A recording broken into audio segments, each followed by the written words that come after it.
많이 힘드시죠?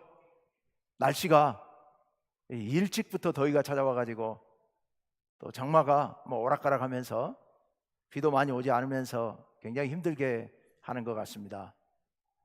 코로나도 다시 또 재확산되고 있다 그래서 걱정이 많습니다. 그때 한창일 때는 그냥 그런가 보다 하고 그래도 적응해서 그렇게 살다가 지금 다시 풀려서 조금 자유롭게 살다가 다시 이게 강화되면 어떡하나 하는 생각하면 사실 좀 많이 답답하시죠. 인생이 늘 이렇게 힘이 듭니다. 그러나 그럼에도 불구하고 이 힘든 세상 우리가 살아가야 하고 살아갈 수 있죠. 우리가 이렇게 힘든 세상을 다시 힘내서 살아갈 수 있는 데는 살아갈 수 있게 하는 큰 원동력들이 있습니다. 우리가 힘을 내서 세상을 살아갈 수 있는, 인생을 살아갈 수 있는 힘, 여러 가지 힘이 있겠습니다만은 그 중에 아주 중요한 것 하나가 아마 사랑이 아닐까 생각을 합니다. 사랑, 가족 간의 따뜻한 사랑, 성도들 간의 따뜻한 사랑, 이 사랑이 우리로 하여금 어려움을 이길 수 있도록 하는 굉장히 큰 힘이 되지요. 그런데 이 사랑이라는 것도 잘못하면 힘이 되는 게 아니라 오히려 큰 부담이 되거나 또는 때로는 역효과가 날 수도 있습니다. 어떨 때 그렇습니까? 사랑의 방법이 잘못됐을 때 그런 문제가 생길 수 있습니다. 사랑한다고 해서, 사랑하는 마음으로 하는 행동이라고 해서 모든 것이 다 좋지만은 않죠. 대개 부모와 자녀 사이에 큰 갈등들이 생기는 걸 보면 부모는 자녀를 사랑하는 마음에서 하는 말인데도 불구하고 그 말 때문에 자녀와 갈등이 생기기도 합니다. 자녀를 너무 사랑해서 하는 말이 자녀에게는 평생 씻을 수 없는 상처가 되기도 합니다. 부모는 내가 사랑해서 그랬어 라고 얘기하지만 자녀가 그것을 이해하고 받아들이기에는 큰 어려움이 따르는 경우도 있을 수 있습니다. 그래서 사랑하는데도 방법, 이게 굉장히 중요합니다. 사랑을 표현하는 방법이요. 특별히 우리가 지난주부터 사랑에 대한 말씀을 드리고 있습니다. 예수님께서 지난주 말씀 서두에서 예수님께서 율법학자와 만나셨죠. 율법학자가 예수님께 어떻게 하면 영생 얻을 수 있습니까? 예수님께서 율법에 뭐라고 그랬느냐? 첫째는 하나님을 사랑하고 둘째는 이웃을 사랑하라고 했습니다 라고 했더니 예수님께서 가서 너도 이와 같이 하라 라고 말씀하셨습니다. 그랬더니 그 율법학자가 이웃이 누굽니까? 해서 예수님께서 사마리아인 비유를 들어서 말씀하셨습니다. 그것은 이웃사랑의 방법에 대한 말씀이었습니다. 자, 그러면 또 하나 남았죠? 남은 게 뭡니까? 하나님 사랑. 하나님 사랑은 도대체 그러면 어떻게 해야 되는 걸까?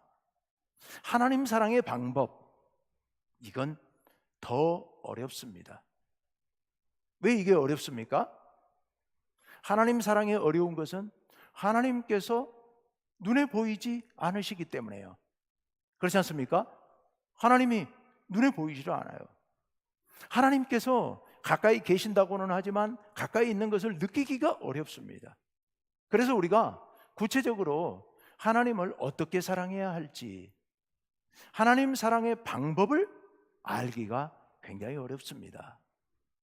오늘 말씀은 지난주 말씀에 이어지는 말씀인데요, 지난주 말씀이 이웃 사랑에 대한 말씀이었다면 오늘 말씀은 하나님 사랑의 방법에 대한 말씀입니다.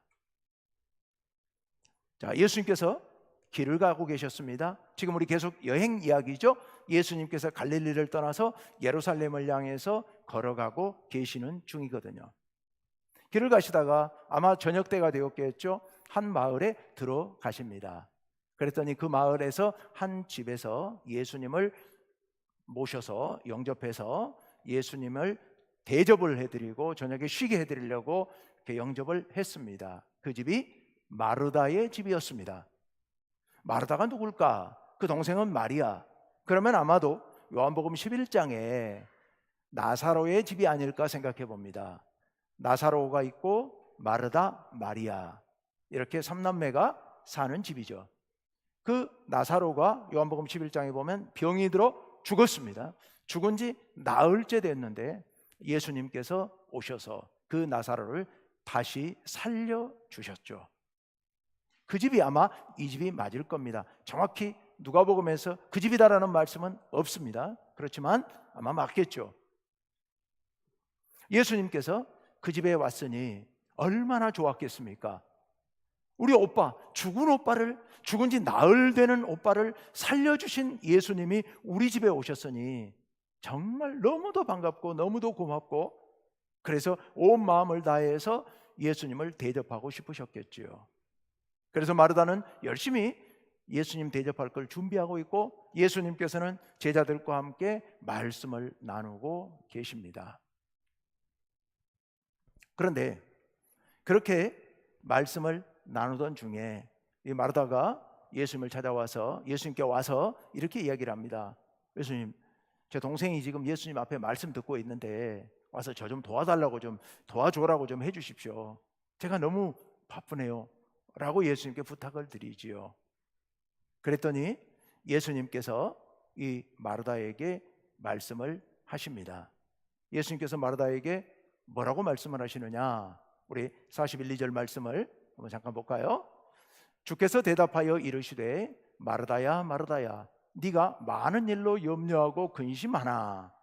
그 다음 다 같이 42절 다 같이 시작. 몇 가지만 하든지 혹은 한 가지만이라도 족하니라. 마리아는 이 좋은 편을 택하였으니 빼앗기지 아니하리라 하시니라. 아멘. 예수님의 대답이 아니다는 말씀이죠. 그건 아니다 라는 말씀을 하고 계세요. 근데 이 말씀 중에 42절 첫 구절, 아까 빨간 글씨로 되어 있던 부분이 있어요. 아니, 그 다음 거 한번 보여주실래요? 자막으로 된 거? 예. 자, 그 말씀은 여기 지금 첫째 줄에 있는 게 아까 그 말씀이에요. 예수님이 마르다에게 하신 말씀, 몇 가지만 하든지 혹은 한 가지만이라도 족하니라 라고 예수님께서 말씀하셨는데, 이 말씀은 사본에 따라서 원어가 좀 많이 달라요. 그래서 이제 세번역 성경이나 공동번역 성경은 번역할 때 그 원본 자체가 약간 좀 다른 원본을 사용했는데, 뭐라고 번역해 놨냐 하면 똑같은 말인데 지금 세 줄로 번역을 각각 다르게 번역을 한 겁니다. 첫째 줄이 우리 성경에 있는 내용이고 두 번째 줄은 세번역 성경입니다. 세번역 성경 이렇게요. 그러나 주님의 일은 많지 않거나 하나뿐이다 라고 말씀하셨어요. 그리고 세 번째 줄에 공동번역에는 이렇게 번역해놨. 우리 다 같이 한번 셋째 줄만 읽어봅시다. 다 같이 시작.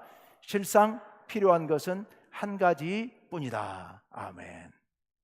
우리가 언뜻 생각하기에는 첫째 줄만 읽으면 음식 준비에 대한 말씀 같습니다. 예수님께서 야, 음식 너무 많이 준비하지 말고 몇 가지만 하든지, 아니 한 가지만 준비해도 괜찮다라는 말씀처럼 들리지만, 그러나 세번역이나 공동번역 성경을 보면 그 뜻이 전혀 아니라는 걸 금방 알 수 있습니다. 예수님께서 말씀하시는 것은 세번역 성경에 있는 것처럼 주님의 일을 말씀하고 있습니다. 주님의 일은 많지 않거나 하나뿐이다. 그리고 공동번역 성경을 보면은 실상 필요한 것은 한 가지뿐이다 라고 명확하게 못을 박아서 말씀하고 계십니다. 이 한 가지뿐이라는 게 도대체 무슨 말씀일까요? 이 말씀을, 한 가지뿐이라는 말씀을 그 다음 42절 하반절에 보면 이렇게 나와 있습니다. 예수님 말씀입니다. 다 같이 시작. 마리아는 이 좋은 편을 택하였으니 빼앗기지 아니하리라 하시니라. 아멘. 그 한 가지, 실상 필요한 것은 한 가지뿐이다 라고 예수님께서 말씀하셨는데, 예수님이 그 다음 곧 이어서 하시는 말씀이 마리아는 이 좋은 편을 택하였으니, 그러면 바로 마리아가 선택한 이 좋은 편, 이것이 바로 실상 필요한 한 가지라는 말씀이죠. 정말로 필요한 것은, 정말로 꼭 해야 될 것은 바로 마리아가 선택한 이것 한 가지다 라고 말씀하고 계시는 겁니다. 그러니 이것은 빼앗기지 아니할 것이다. 이것 빼앗겨서는 안 된다. 너도 이것 빼앗으려고 해서는 안 된다라는 말씀이죠. 근데 마리아가 도대체 뭘 했습니까? 마리아가 예수님 앞에서 예수님 말씀 듣고 있는 제자들 틈에 끼어서 예수님 발치에 앉아서 예수님 말씀을 듣고 앉아 있었거든요. 예수님과 제자들이 이렇게 갑작스레 손님이 많이 와서 저녁에 대접을 해드려야 되는데 음식을 준비해야 되고 주무실 자리를 준비해야 되고 집안을 청소해야 되고 해야 할 일이 산더미처럼 쌓여 있는데, 그런데 마리아는 다 놔두고 언니 혼자 땀 뻘뻘 흘리면서 왔다 갔다 이거 할지 저거 할지 모르고 있는데, 마리아는 예수님의 제자들 앞에 앉아가지고, 보통 유대인들은 여자들은 이렇게 랍비 앞에 앉아서 이렇게 말씀 듣고 그거 못하게 돼 있거든요. 되게 남자들만 그렇게 하고 여자들에게 허용이 안 됐는데, 그런데 예수님께서 그걸 허용하신 거고, 마리아는 그 제자들 틈바구니에 끼어 앉아가지고서 예수님 말씀을 듣고 앉아 있는데, 그런데 예수님께서 하시는 말씀이 네 생각이 틀렸다는 거예요. 마르다의 생각이. 네 생각이 틀렸고, 이 말씀을 듣고 앉아있는 이 마리아의 생각이 맞고, 마리아처럼 이렇게 말씀을 듣고 앉아있는 이것만이 실상 꼭 필요한 한 가지이고, 이것은 절대로 빼앗겨서도 안 되고 빼앗을 수도 없는 일이다. 빼앗아서도 안 된다. 지금 예수님 그 말씀을 들려주시고 계시는 겁니다. 그러면 접대는 어떻게 하라고요? 예수님 식사는 어떻게 하라고요? 사실 제가 이 말씀을 3년 전에도 한번 말씀을 드렸고 4년 전에도 또 한번 말씀을 드렸습니다. 그런데 아마도 아직도 여러분들 마음 가운데 이 말씀을 그대로 마음으로 받아들이기에는 조금은 부담스러우실지도 모르겠습니다. 왜요? 우리 현실을 생각하면, 예를 들어 우리 교회에 빗대서 생각해 본다면 이게 잘 이해가 안 되는 일이거든요. 여러분, 교회에 오면 우리 할 일이 많잖아요. 우리가 함께 이렇게 예배드리고 말씀을 듣고 성경 공부를 하고 하는데, 그것 말고도 많은 일이 있잖아요. 지금은 안 하지만 주방 봉사를 하기 위해서 오랜 시간 식사 준비를 해야 됩니다. 청소도 해야 됩니다. 안내도 해야 됩니다. 찬양 연습도 해야 됩니다. 교회학교 교사도 해야 됩니다. 할 일이 너무 많습니다. 우리 교회는 별로 일이 없는 교회입니다만은, 다른 교회들을 보면, 오늘날 한국 교회 보면 온갖 프로그램이, 수없이 많은 프로그램들이 쉴 새 없이 교회에 돌아가고 있습니다. 그 일을 위해서 많은 성도들이 헌신을 해야 되고 희생을 해야 됩니다. 그런데 오늘 이 말씀을 놓고 직접 대해서 생각해 본다면, 그 모든 것 놔두고 말씀을 듣는 일에, 성경을 공부하는 일에 집중하라는 말씀이거든요. 이게 받아들이기가 현실적으로 쉽지 않죠. 이것을 어떻게 받아들일 것인가? 왜 예수님께서는 마르다에게 이런 말씀을 하셨을까? 고생한다, 적당히 해라, 너도 와서 들어라, 이렇게 말씀을 안 하시고 이렇게 냉정하게 분명하게 마르다가 선택한 것이 이게 정말 필요한 한 가지다, 즉 네가 하는 일은 그건 쓸데없는 일이다 라는 것처럼 들린단 말이에요. 이걸 어떻게 해석할 것인가? 마르다가 예수님께 와서 뭐라고 얘기했는지 우리가 좀 더 구체적으로 볼 필요가 있겠습니다. 우리 40절 41절 말씀 한번 볼까요? 예수께 나와 이르되, 마르다가 예수님께 나와서 한 말이에요. 같이 한번 읽어볼까요? 주여, 내 동생이 나 혼자 일하게 두는 것을 생각하지 아니하시나이까? 그를 명하사 나를 도와주라 하소서. 예수님 앞에 와서 지금 마르다가 한 이야기입니다. 지금 예수님께서 뭘 하고 계십니까? 지금 예수님께서 하고 계시는 일이 제자들을 향해서 말씀을 전하고 계십니다. 그런데 마르다가 와서 예수님 앞에 지금 예수님 앞에 이 얘기를 하고 있습니다. 이 얘기를 했다는 것은 예수님의 말씀을 끊었다는 얘기죠. 예수님께서 정성을 다해서 제자들에게 열심히 말씀을 전하고 계시는데 마르다가 와가지고 끼어든 겁니다. 주님, 내 동생이 나 혼자 일하게 두는 걸 생각지 않으십니까? 하고 예수님께 말을 건 겁니다. 두 번째 문제는 예수님의 말씀을 끊었을 뿐만 아니라 그 두 번째 문제는 뭡니까? 그대로 좀 띄워주시겠어요? 예. 내 동생이 나 혼자 일하게 두는 것을 생각하지 아니하시나이까? 지금 동생이 언니 혼자 일하도록 내버려 두고 자기는 여기 앉아 놀고 있지 않습니까? 라는 얘기예요. 지금 동생을 비난하고 있는 거죠. 동생의 행동이 잘못됐지 않습니까? 라는 그런 이야기이지요. 더 나아가서 세 번째로 그것을 왜 생각하지 않으십니까? 라고 예수님께 이야기하고 있어요.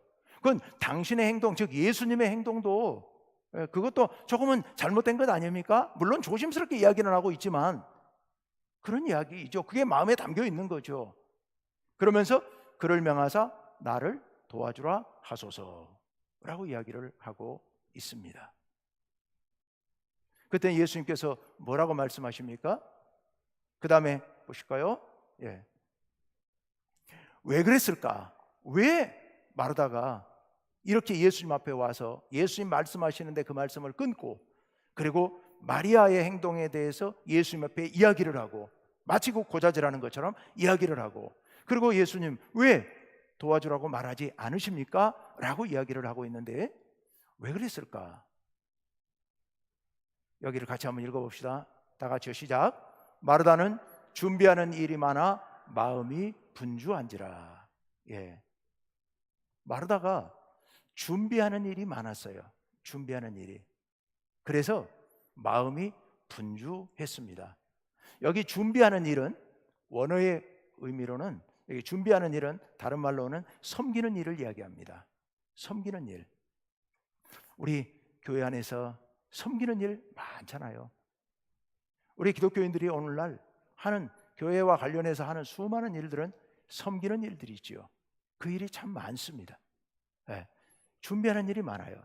근데 그러다 보니까 그 다음에 무슨 일이 벌어졌습니까? 마음이 분주한지라. 여기 마음이 분주했다는 말의 어원은 헬라어의 원래 의미는 사방에서 잡아당긴다는 뜻입니다. 사방에서 잡아당긴다는 말에서부터 나온 말입니다. 사방에서 잡아당겨요. 네. 그러면 우리가 어떻게 돼요? 갈라지게 되죠.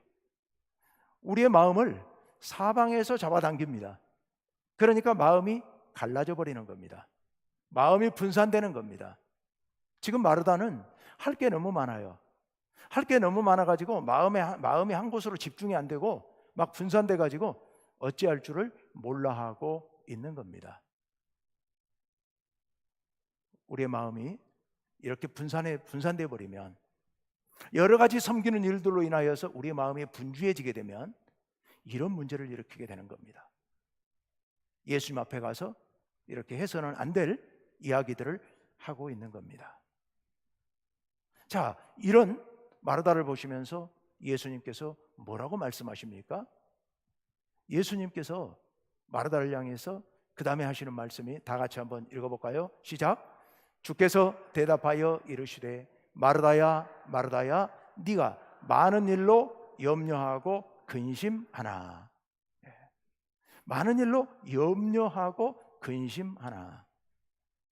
여러분, 마르다의 문제 예수님께서 정확하게 지적하고 계십니다. 염려와 근심. 우리 신앙생활에서 우리가 정말 피해야 될 것, 우리 신앙에 반대되는 것, 그게 염려하는 마음입니다. 염려. 여러분 누가복음 8장이나 마태복음 13장에 보면 예수님께서 씨 뿌리는 비유를 말씀하시면서 가시떨기에 떨어진 씨앗 하나를 예를 드시면서 이런 말씀하십니다. 가시떨기에 씨앗이 떨어졌다는 얘기는 무슨 뜻이냐? 말씀을 듣기는 듣고 깨달았지만 그러나 염려가, 생활의 염려가 그 마음을 가로막아서 그래서 열매 맺지 못한다라고 말씀하고 계십니다. 염려가 들어오면 말씀이 자라는 것을 막아버리게 됩니다. 누가복음 12장에 보면 예수님께서 이런 말씀을 하십니다. 네가 무엇을 먹을까 무엇을 입을까 염려하지 말라라고 말씀하십니다. 또 누가복음 21장에 보면 마지막 때에 하나님 예수님께서 오실 때에 잠들어 있는 사람들을 말씀하시면서 생활의 염려로 마음이 둔하여진 사람들이라고 예수님께서 말씀하십니다.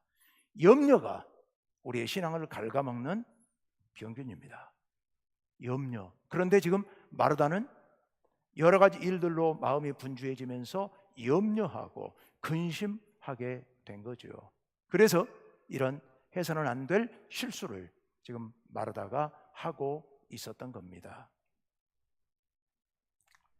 그러면 여러분, 마르다가 아니라 그럼 우리는 무엇을 해야 될 것인가?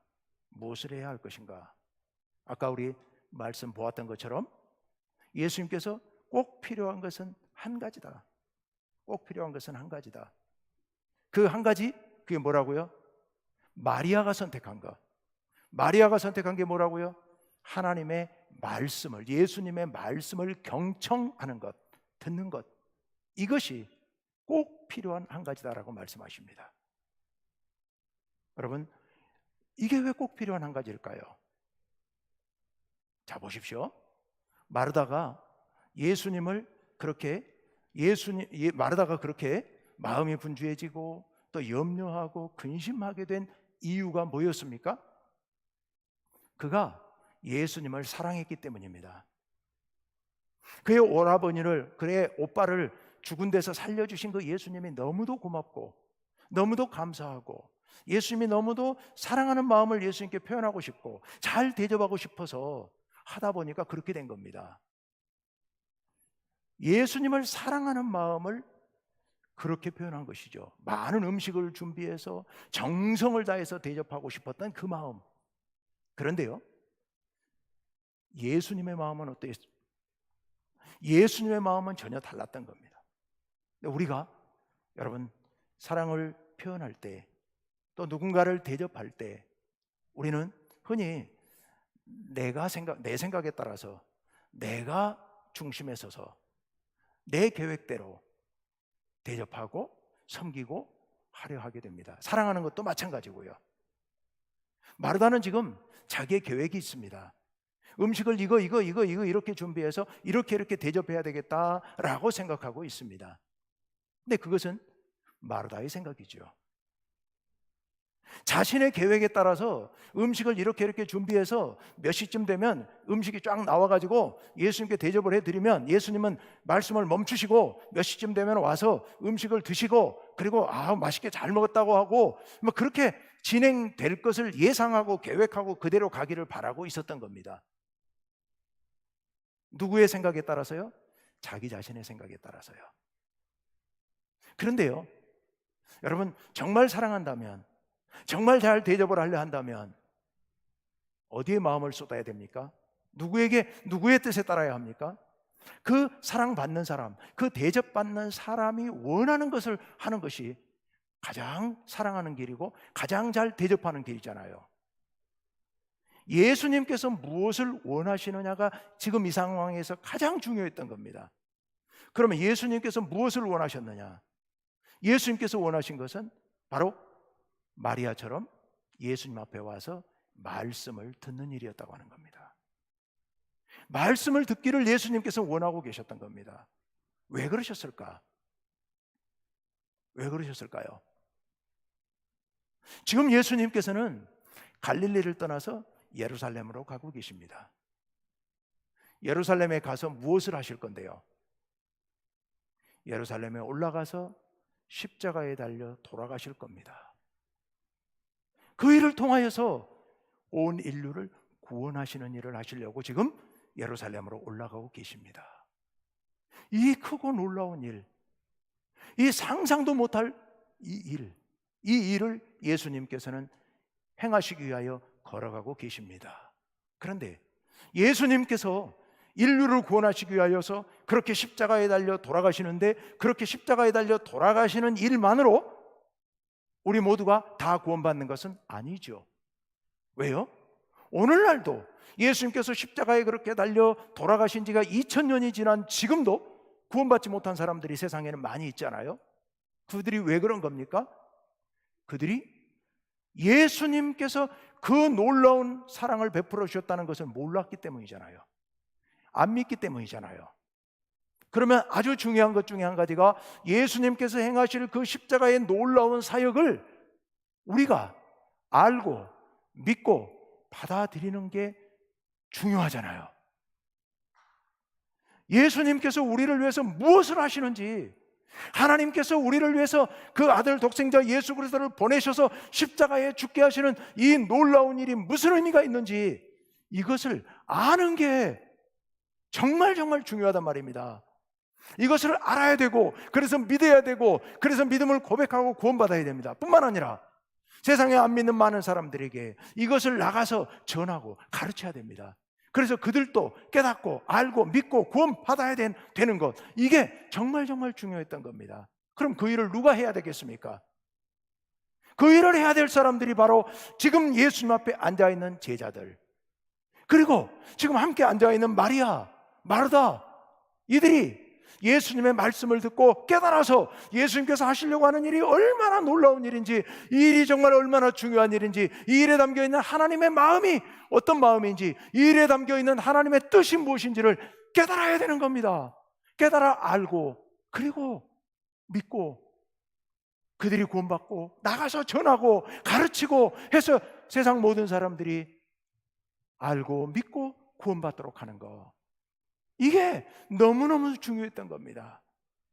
지금 저녁을 한 끼 안 드셔도 밤새도록 제자들을 가르쳐서, 아무것도 드시지 않고 제자들을 가르쳐서라도 제자들이 알고 깨닫고 나중에 이 일을 통해서 십자가의 일이 벌어지고 나면 그 일의 의미를 깨닫고 믿고 구원받게 되는 거, 그래서 온 세상을 구원하는 거, 이 일이 너무너무 중요했기 때문에 음식 안 드셔도 예수님은 그 일만 이룰 수만 있다면 그게 예수님의 마음이었다는 겁니다.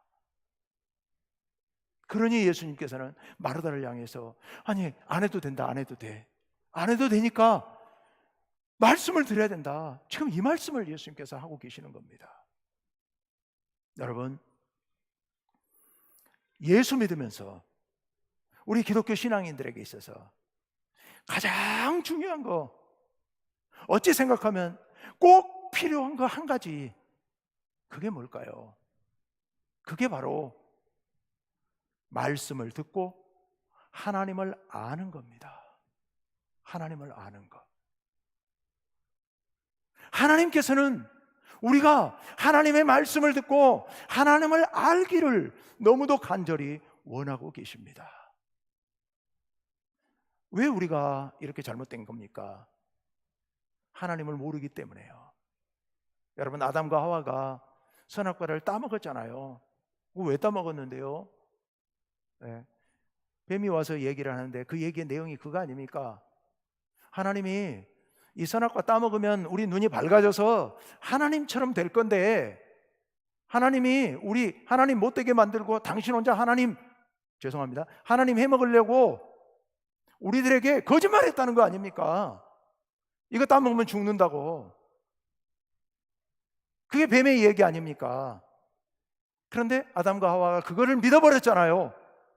믿어버렸다는 얘기는 아담과 하와도 그렇게 생각하게 됐다는 얘기죠. 뭐를 모른 거예요?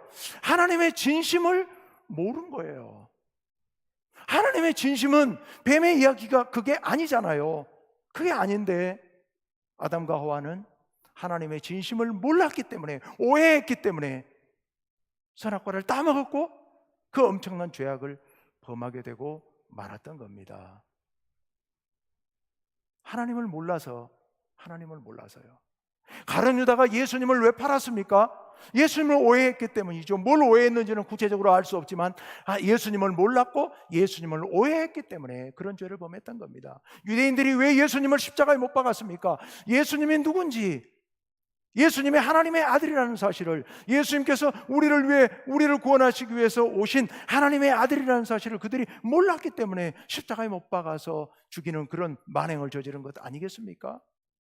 여러분, 우리가 죄를 짓는 것은 하나님을 모르기 때문에 그런 겁니다. 하나님을 모르기 때문에. 하나님께서는 우리가 하나님을 알기를 너무도 간절히 원하고 계십니다. 출애굽기에 보면 예수님께서 그렇게 말씀하세요. 출애굽기에 쭉 이야기가 진행되는 과정에 애굽에서 많은 재앙이 내려지고 뭐 기적이 일어나고 그러면서 그때마다 반복적으로 말씀하고 있는 것이 내가 여호와인 줄 알리라 라는 말씀을 꼭 그 뒤에 붙여주세요. 하나님께서는 너희가 또는 애굽 사람들이, 온 세상 만국이 이 소문을 듣고 내가 여호와인 줄을 알기를 바란다고 하나님께서는 말씀하고 계시는 거예요. 이사야 1장 3절에 보면 하나님께서 이런 말씀하세요. 이사야 선지자를 통해서 소는 그 주인을 알고 나귀는 그 주인의 구유를 알지만 이스라엘은 모르고, 이스라엘 백성들 너희는 나를 알지 못한다고 하나님께서 애타게 말씀하고 계세요. 호세아 6장 6절 말씀에 보면 호세아 선지자를 통해서 이런 말씀, 나는 인애를 원하고 제사를 원치 않냐면 번제보다 하나님을 아는 것을 원하노라. 세절 올라가서 3절에 보면 이런 말씀이 있어요. 호세아 6장 3절에 보면 우리가 여호와를 알자, 힘써 여호와를 알자라고 말씀하고 계세요. 여러분, 우리가 하나님을 아는 것, 하나님께서 간절히 우리에게 원하시는 것, 그 하나님을 아는 겁니다. 하나님께서 우리를 얼마나 사랑하시는지, 하나님께서 우리를 통해서 무엇을 하시려고 하시는지, 하나님께서 우리의 삶에 대해서 얼마나 큰 기대를 하고 계시는지, 하나님께서는 우리가 당신을 알기를 간절히 원하고 계십니다. 근데 우리가 하나님을 어떻게 알 수 있습니까? 하나님을 알 수 있는 길은 말씀, 하나님의 말씀을 듣는 것, 마리아처럼 예수님 앞에 앉아서 하나님 말씀을 듣는 것. 우리가 교회 안에서 신앙생활하면서 해야 할 것들이 많습니다. 식당 봉사도 해야 되고, 찬양대 연습도 해야 되고, 교사로서 자녀들을 가르치기도 해야 되고, 그 밖에 많은 봉사활동을 해야 됩니다. 그거 하지 말라는 얘기가 아닙니다. 그게 필요 없다는 얘기도 아닙니다. 그런데요, 중요한 건 우선순위이죠. 중요한 건 우선순위예요. 무엇이 가장 가치 있는 일이냐? 우선순위를 어디 둬야 할 것인가? 그것은 하나님 말씀에 최우선의 가치를 두어야 한다는 사실입니다. 오늘날 우리 한국 교회가 가장 마음을 쏟아야 될 것, 그건 하나님 말씀입니다. 하나님 말씀. 우리 충무교회 다른 프로그램들 안 합니다. 일부러 안 합니다. 제가 뭐 할 능력도 없고 할 시간도 없지만 다른 프로그램 안 하려고 합니다. 가급적이면. 왜요? 다 필요하고 중요한 프로그램일 수 있지만, 그러나 지금 우리에게 중요한 것은 말씀을 회복하는 길밖에 없습니다. 말씀을 통하여 우리가 회복돼야 됩니다. 말씀을 통하여 하나님을 알고 하나님의 뜻을 알고 하나님 뜻 가운데서 우리가 변화되는 것, 이게 우리에게 너무도 중요한 일이기 때문에요. 그래서 저도 온 에너지를 집중해서, 목회 에너지를 집중해서 하나님 말씀에 집중하려고 합니다. 여러분들, 하나님 말씀에 집중하시길 바랍니다. 하나님 말씀을 읽는 일, 지금 우리 성경 300독 통독 운동을 하고 있는데요. 지금 요새 조금 가라앉은 것 같아요, 분위기가. 여러분, 성경 말씀 읽으셔야 됩니다. 이것 빼고 다른 게 중요한 게 아니라니까요. 하나님 말씀을 읽으시길 바랍니다. 하나님 말씀을 암송하시고 묵상하시길 바랍니다. 새벽에 못 나오시는 분들을 위해서 제가 매일같이 2시간 이상을 시간을 투자해서 말씀 묵상 그걸 글로 쓰고 녹음하고 해서 올려드립니다. 여러분, 하루하루 별거 아닌 것 같지만 이게 쌓이고 모이면 엄청난 힘이 될 수 있습니다. 여러분, 매일 시간 내서 들으십시오. 제가 정성을 기울여서 준비하고 있으니까 여러분, 그 말씀을 통하여 하나님 말씀을 묵상하시고요, 주일날 설교뿐만 아니라 또 성경 공부 매일 하지는 못하지만, 매주 하지는 못하지만 성경 공부도 시간을 내서 들으십시오. 여러분, 들으셔야 됩니다. 이것이 신앙생활의 가장 중요한 부분이니까. 우리 주님께서 여러분을 향해서 말씀하고 계십니다. 꼭 필요한 것은 한 가지 뿐이다 라고 말씀하십니다. 그 한 가지는 바로 하나님 말씀으로 돌아가는 것, 말씀을 회복하는 것입니다. 우리 말씀을 다시 회복합시다. 말씀으로 돌아가기 위해서 온 마음을 집중하시길 바랍니다. 음식 만드는 것도 중요하지만 음식 만드는 것보다 저녁을 굶을지라도 밤을 새일지라도 하나님 말씀이 너무너무 중요합니다. 말씀에 집중하시는 우리 충무교회 성도인 모두가 되시기를 간절히 바랍니다.